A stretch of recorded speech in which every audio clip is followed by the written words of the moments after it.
Srisailam project పాడు చేసేశారు, పట్టించుకోలేదు, ఇట్లాంటి జగన్ టైంలో పట్టించుకోలేదు అన్నటువంటి ఆరోపణలు వాస్తవంగా రెండు తెలుగు రాష్ట్రాలకి సంబంధించినటువంటి అది. కాకపోతే ఈ ప్రాజెక్టుని ఏదైతే గేట్ల నిపుణుడు కన్నయ్య నాయుడు పరిశీలించారు, ఆనకట్ట రేడియల్ క్రస్ట్ గేట్లు క్షుణ్ణంగా పరిశీలించారు. 10వ నెంబర్ గేట్ దగ్గర వచ్చే లీకేజ్ వల్ల పెద్ద ఇబ్బంది ఏమీ లేదని తేల్చి చెప్పారు. గేట్ నుంచి నీటి లీకేజ్ 10% కంటే తక్కువగా ఉందని స్పష్టం చేశారు. రేడియల్ క్రస్ట్ గేట్ల క్రమం తప్పకుండా పెయింటింగ్ వేయమన్నటువంటిది తను ఇచ్చినటువంటి suggestion. At the same time radial crust గేట్ల క్రమం మరో 5 ఏళ్లకైనా రేడియల్ క్రస్ట్ గేట్లు కొత్తవి ఏర్పాటు చేయాల్సి ఉంటుంది అని చెప్పారు.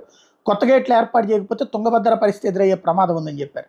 శ్రీశైలం గేట్ల నిర్వహణకు ప్రభుత్వం నిధులు కేటాయించాలని సూచించారు. శ్రీశైలం ఆనకట్ట నుంచి 60 మీటర్ల దూరంలో ఫ్లంజ్ పూల్ ఉంది. దీని గురించినే ఎక్కువ కథనాలు వచ్చినాయి. ఫ్లంజ్ పూల్ నాశనం అయిపోతుంది, అది కొట్టుకుపోతుందని. అయితే ఫ్లంజ్ పూల్ వల్ల శ్రీశైలం ఆనకట్టకి ఎట్లాంటి ప్రమాదము లేదు అన్నటువంటి విషయాన్ని